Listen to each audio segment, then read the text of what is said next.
아이고. 우리 혜지 학교 가면 공부도 막 잘하고. 잠깐만. 이거 무거운데 학교다 두고 오면 되지 뭐. 우리 할망은요, 아직도 내가 인 줄 알아요. 이거라도 까먹으라. 먹으라. 어이 먹어. 우리 혜지는 아직도 애기요.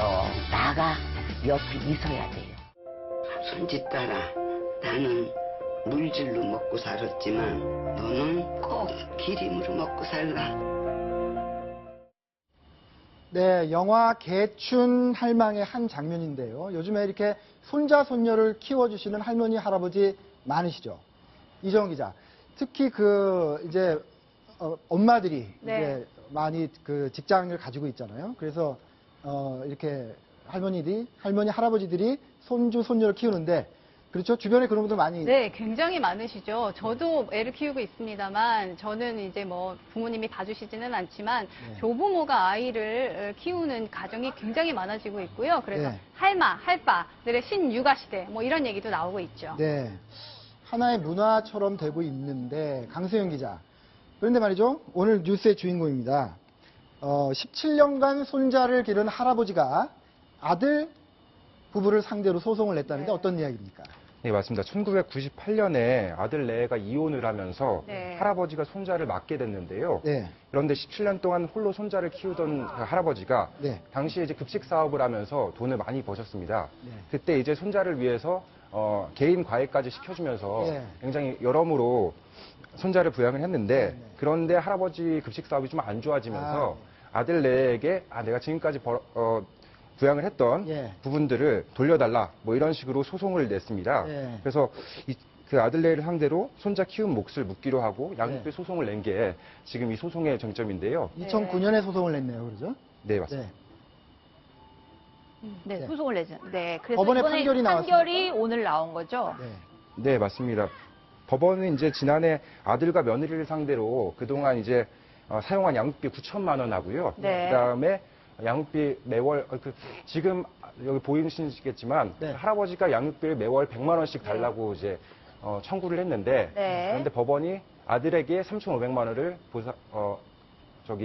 할아버지에게 줘라. 네. 아버지에게 줘라. 그리고 며느리는 1,200만 원을 지급하라는 판결을 냈습니다. 이 부부가 어쨌든 양육비를 할아버지가 쓴 돈에 대해서는 어쨌든 줘라. 이렇게 네. 뭐 이 액수가 정확하게 뭐 딱 맞아 떨어지진 않지만 어쨌든 법원에서는 책임을 인정을 한 거네요. 네.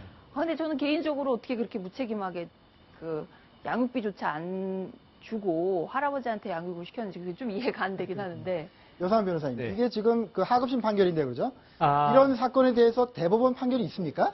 지금 우리 강 기자님이 이게 이제 법조인이 아니니까 이거는 판결이 아니고 법원에서 이렇게 조정을 하면 서로 조정을 화해를 하면 네. 그냥 화해 공개 결정과 조정을 했던 건데 예, 예. 한쪽에서 그러니까 주로 자식들이 아마 이의할 것 같은데 이의를 갖다 14일 내에 하면은 다시 이게 효력이 없어지고 예. 나중에 판결로 가야 되는데 이렇게 할아버지가 자식들을 상대로 양육비 청구하는 사건은 거의 없고요. 네. 대부분은 그 부부가 이혼하고 나서 일방이 키우고 나면은 상대방도 사실 공동 부양 의무가 있거든요. 자식들에 대해서. 예, 예. 그러면 일방만 그 양육비를 다 드렸다. 너도 책임 있지 않느냐. 네. 그렇게 내놓으라 한 소송이 대부분이고, 네. 이 사건은 제가 이렇게 검토해 보니까, 예, 대법원에서는 1차 부양 의무자, 2차 부양 의무자라고 법에는 규정이 없지만 그게 나누고 있습니다. 네. 이 경우는 1차 부양 의무자는 주로 부모, 네. 2차 부양 의무자가 조부모가 되는 거죠. 네. 그런데 이 지금 판결은 아니지만 조정의 취지는 네. 1차 부양 의무자, 즉 아들 내외가 네. 이혼했지만 충분히 아마 돈을 벌고 있는 것 같아요. 네. 벌면서도 이게 그러니까 할아버지가 네. 급식 사업 등으로 돈이 좀 있다고 그냥 자기들은 내팽개 친 것 같아요. 내팽개 친 거죠. 그러니까 법원에서 네. 이 괘씸하다 이거죠. 네. 그 이혼한 그 자식 내외가. 그래서 아마 이렇게 지금 그 돈을 갖다가 할아버지가 그동안 부양해 드린 돈 중에 일부를 예. 물어내라고 지금 조정을 한 것 같습니다. 네. 그래서 이른바 이런 식의 육아 형식을 황혼 육아라고 하더라고요. 황혼 육아. 근데 황혼 육아를 둘러싸고 몇 년 전에는 굉장히 끔찍한 사건도 있었죠, 강수영 기자? 예, 맞습니다. 네, 어떤 2013년 3월에 일어난 사건인데요. 네. 둘째 자녀를 출산을 한 달 앞둔 며느리를 시어머니가 살해한 사건입니다. 예, 예. 그 당시에 이제 우울증을 알았다고 시어머니가 우울증을 알았다고 알려져 있지만 네. 법원은 시어머니가 반인륜적 범죄를 저질렀다고 판단해서 네. 징역 20년을 선고를 했으나 예. 우울증 범행을 인정해서 17년으로 3년을 감형을 해줬습니다. 그러니까 첫째를 봐줬었는데 둘째까지 또 봐달라고 할까봐 네. 완삭인 며느리를 그냥 살해를 해버린 거네요. 그렇죠. 네. 뭐 이것도 역시 뭐 저 흔한 일은 아니겠습니다만. 극단적인 사례가 되겠죠. 네. 그래서 어쨌든 부모님께 자식을 맡기면요. 그래도 뭐 금전으로라도 보상을 해야 되는 거죠. 그죠? 이정은 기자. 네. 통계가 있던데 보통 어느 정도 부모님께 이렇게 보상을 하나요? 네, 육아정책연구소라는 데서 조사를 한 결과가 있습니다. 네. 정기적으로 양육비를 받는다라고 대답한 조부모가 49.8%, 그러니까 한 절반 정도고요. 비정기적으로 받거나 아예 받지 않는다라는 답도 거의 절반에 이릅니다. 예. 그러니까 키워주면서도 용돈조차 받지 못하는 경우가 이제 거의 절반이라는 건데요. 네. 그래서 양육비라는 게 뭐, 자, 양육비입니다 하고 매달 드린다기보다는 이제 용돈조로 드리고 뭐 이런 것들도 있을 거예요. 네. 근데 그러면 얼마를 받는가가 네. 이제 궁금해지는데요. 평균 한 월 57만 원 정도를 57만 받는다고 원. 합니다. 네. 예, 그러니까 이게 결코 많은 건 아닌데 네. 그러면은 이제 월 57만 원을 월급이라고 생각했을 때 예. 일하는 시간은 어떻게 되느냐. 그러니까요. 그러네요. 시간은 얼마나 됩니까? 일주일에 한 42.5시간을 일하는 걸로 나와요. 예. 자, 그런데 우리가 법정 근로시간이 40시간 아닙니까? 네, 법정 네. 근로시간보다 훨씬 더 일을 결과적으로 많이 하신다는 거고요. 예. 그만큼 이제 고령이니까 건강도 안 좋고 또 애들이 어리면 그만큼 그렇죠. 이렇게 손이 많이 가기 때문에 굉장히 힘든 일이거든요. 네. 그거에 비해서는 정당한 대가를 받지 못한다라고 주장하시는 분들도 많아질 법한 상황이죠. 예. 그러니까 그 부모 자식 관계이기 때문에 얼마를 달라 내가 이만큼 하니까 정액으로 달라 이렇게 할 수도 없고 매정하니까 할머니 할아버지들 입장에서는 손주가 또 귀엽고 하니까 그냥 키우게 되는 것 같은데 우리나라만의 일이 아니라고 합니다. 이 황혼 육아가. 네, 강승현 기자 이거 다른 나라 동아시아에도 마찬가지로 맞벌이 부부가 많잖아요. 다른 나라 현황은 맞습니다. 이 어때요? 황혼 육아 문제는 사실상 이제 유교 문화권에서 많이 일어나게 되는데요. 네. 동아식 문화권에서 그렇게 많이 일어나게 됩니다. 예. OECD 통계 2014년 걸 좀 들여다보면요. 예. 중국이 조부모 양육 비율이 40.7%로 가장 높고요. 아, 그러네요. 그 다음에 싱가포르가 38.0%, 네. 한국이 35.1% 정도 됩니다. 네. 그리고 일본이 27.4%로 그 뒤를 따라가고 있습니다. 예. 네. 그 어쨌든 이렇게 조부모 양육이 전 세계적인 추세가 되다 보니까요. 박성원 논설위원. 그 조부모들한테 육아휴직을 제도적으로 보장하는 나라들까지 있다고 합니다. 어떤가요? 좀 소개를 해주시죠. 네, 지금 조부모들에게 어떤 육아 휴직을 할 경우에 어떤 혜택을 주는 나라들이 이제 선진국의 경우는 이미 선례들이 많이 있습니다. 네. 독일의 경우는 손주가 돌봐야 할 사유가 생기면 최대 열흘간 유급 휴가를 조부모에게 주고 있고요. 네. 스페인의 산탄데르 은행이라는 데는 예. 손주가 생긴 직원한테 1년간 네. 육아 휴직을 주고 있습니다. 네. 그리고 호주의 웨스트팩 은행이라는 데는 그 손주가 있는 직원한테 최대 52주간 네. 휴직을 주는 아. 이러한 우리로선 상상이 잘 안 되는 이런 52주면 거의 1년이네요. 그렇습니다. 한 달 빼고. 예. 하여튼 우리나라도 지금 뭐 이렇게 100세 시대가 되고 하니까는 여상호 변호사님 네. 좀 이제 어쨌든 일을 하면서도 이제 손주를 봐야 되는 그런 시대가 되는 건가요, 우리나라도? 이제 앞으로 그렇게 되겠죠. 왜냐하면은 지금 이제 수명이 늘어나다 보니까 예전에는 뭐 한 50세, 60세 때는 그 할아버지가 돌아가시고 할머니 돌아가시니까 애를 봐줄 수가 없었죠. 네. 그런데 100세, 좀 전에 말 100세 시대 되면서 할아버지 할머니가 올해는 사시죠. 네. 그러니까 봐주는 일 해야 되는데 또 돈이 없어요. 네. 그러니까 할 수 없이 뭐 아파트 경비라든가 이런 걸 하면서 또 할머니는 뭐 파출부 같은 거 하면서 네. 자식들을 위해서 예. 자식들도 사실 지금 청년 실업 그다음에 임금이 낮고 이런 게 고생하니까 부모 입장에서는 할아버지 할머니 입장에서는 네. 손주뿐만 아니라 자식들도 안 됐거든요. 의논할 안타깝고 수가 이러니까 없죠. 네. 아이를 봐주는데 결국은 이게 이중고죠. 네. 돈도 벌어야 되고 그 손자도 봐줘야 되고 그랬기 네. 때문에 이 할아버지 할머니들 일이 전부 다 그냥 반 정도 일. 그러니까 네. 경비원 하면 하루 일하고 하루 놀고 파출부 하면 하루에 몇 시간 하고 저녁에는 퇴근하고 이런 식으로 그러니까 완전한 취업도 아니면서 네. 낮에는 일하고 밤에는 진짜 주경야독이 아니고 뭐라고 그래야 됩니까? 하여튼 네. 낮에는 일하고 밤에는 애기 봐주는 네. 그런데요. 제가 한 가지 말씀드리면 네. 이렇게 그 조부모가 애 봐주는 게 사실 인류학적으로는 인류 문명 발전에 이바지했다고 합니다. 네. 왜냐하면 젊은 사람이 일하고 그 낳은 애를 조부모가 봐줌으로써 인류 문명에 발전할 수 있는 기회가 됐다고 그럽니다. 네. 네, 그렇군요. 황혼 육아 얘기를 했는데 이제 황혼 이혼 얘기를 좀 해보겠습니다. 강수영 기자, 토요일 아침자 동아일보에 좋은 기사를 쓰셨던데요. 어떤 내용입니까? 네, 어제가 바로 부부의 날이었는데요. 네네.